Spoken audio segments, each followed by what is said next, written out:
All right, guys, today I'm gonna show you how to create a product launcher like this. Wait, oh. All right, guys, today I'm gonna show you how to create a product launcher that looks like this.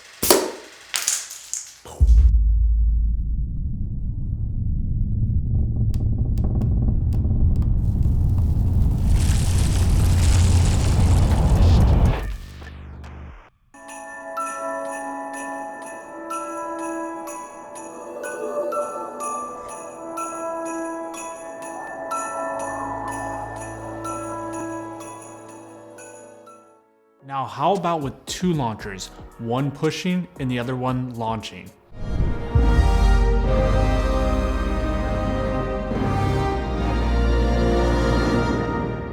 And you can even create things like this. All right, guys, before we dive into this tutorial, I'm super excited to announce that I'm launching a product video course. Yep, a product video course. This course is jam-packed with over 16 chapters that go into more detail than my YouTube tutorials. While YouTube tutorials are great for shorter form educational videos that squeeze hours and hours of filmmaking into 10 minutes or less, this product video course is where I dive into greater detail, making sure you have all the information you need for product filmmaking, big and small, all in one accessible place. In this course, you're gonna learn everything from operating, pricing, growing your clientele, detailed steps of pre-production, how I come up with my ideas, everything I know in lighting, what types of equipment is needed, my production and post-production process, plus my LUTs that are not sold anywhere, and downloadable, customizable templates I use to book clients. Right now, I'm sharing an early bird pricing for $250 for a lifetime membership. Can you believe it? I can't. This includes everything above and more. The link to sign up is in the bio below. You'll get early access to the courses already released, as well as save money when the course launches. If you want to get into product videography, this is the course for you.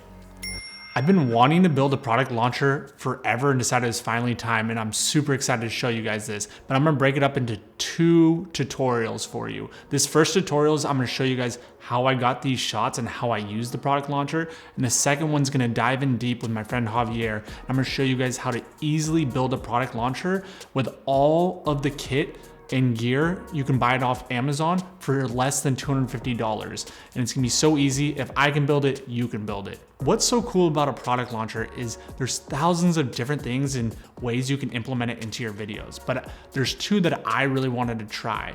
And so the two that I wanted to attempt was, one, we're gonna attach the product to the rod itself and have it slowly push up or rise using it as a mechanical arm and time it so it appears into the shot. And then two is that you can actually put a cone on it or something to hold objects and push it out and launch it. Kind of like a catapult. So this is the two things that I want to attempt today. Okay, so let's dive in. I've been imagining forever that I wanted to create a shot of a product rising up through its ingredients. And I thought that Fruit Loops and cereal would be the best bet for it because it's super colorful. There's a lot of it in a box, and I thought it'd just be really cool to have the cereal that just went almost like an earthquake, or if you've seen The Mummy where the scarabs come out of the sand, that's probably a bad recognition of it, but that's where I wanted to do it. And so now the trick was, how was I gonna do that? I thought a pneumatic rod or a product launcher would be perfect if we took the box and attached it to it and then had it rise up. And so let's go and check out how I did that. We wanna make sure the box fits in between the center. We have a good amount of space there. So I think we can probably bring this table, let's bring this one in because we want it to be set in with a light. Probably like that. We just want just a slim amount of space, because what we're gonna do, to explain to everybody, is we're gonna take some of the red backdrop, instead of making it infinite curve like you can do with like a lot of clean backdrops, to make this shot work, what we're gonna have to do is cut some of the red backdrop and use it on the table. We're gonna pull it tight, and then we're gonna clip it off, and then I'm gonna draw out with an outline right here, a box frame, and slice that out so we can have the box sitting right at this level right here. So when the launcher comes, boop, pops up. After we measured and cut the hole of the paper on the table, we needed to place the rod underneath the table at the right height. So what I did is we took an apple box and a Pelican case. We positioned them right and got it right where we wanted to. Then we attached the box to the launcher, and then we used a lot of gaff tape to secure both the launcher to the ground and the cereal box to the launcher itself. The next thing we needed to do is now test it before we did the set design.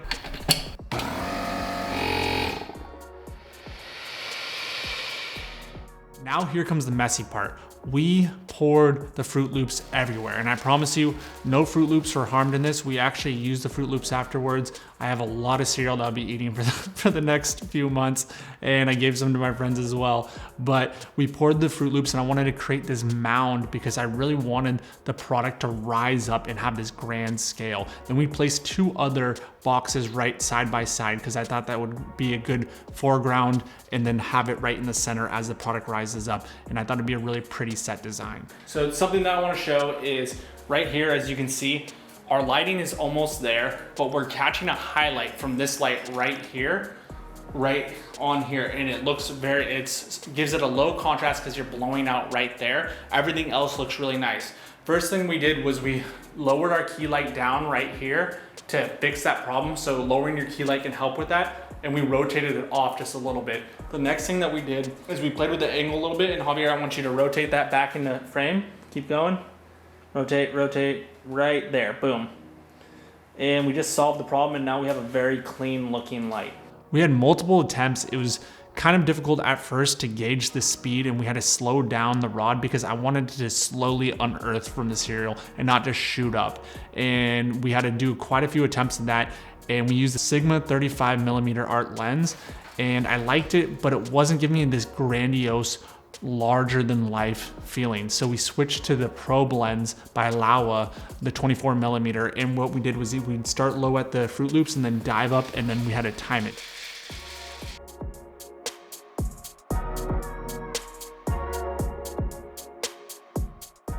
Another issue that I ran into is we weren't getting 100% the look that I wanted to, or that I was imagining, because I wanted the box to rise up and push up all of the cereal. But the problem was the way that we were doing it is we were just stacking a little bit of cereal on top when it was underneath the table, and that's all that would push up. So the idea that we came up with is that we took a larger cereal box of Fruit Loops, attached it underneath like a cage, stuck the other box inside, and then filled the larger cereal box. And it was almost like an underground pool. And then that would have to, as the smaller box rose up, it would have to push up all of the cereal that was in that larger box. And that's what created the look and made it.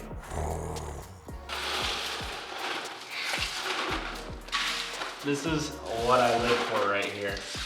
This is why I love product videography. All the ridiculous ideas that we come up with to make it like a 2-second shot. So after we were confident that we got that, and I want to make sure that we started with something easy, we decided to up the stakes and make it a little bit more complicated. So we got a second product launcher, and we stuck it right in the back at a 45-degree angle, and where the product would rise up, and we had it right at the edge of the table so you couldn't see it, and we filled it with milk so we could launch that, and we would time it. It would raise up and then go. And now.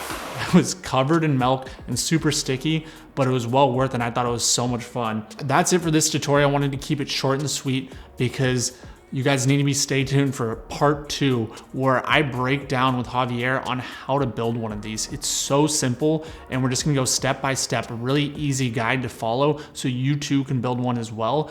And you can literally order all the parts off of Amazon. I've created a kit that's in the bio here, but it's also gonna be in the bio for the next part 2.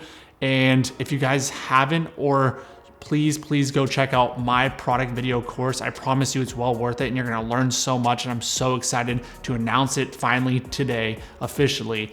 And until next time, please subscribe, like, comment, share, and let me know what you guys think, and let's keep messing around with product launchers.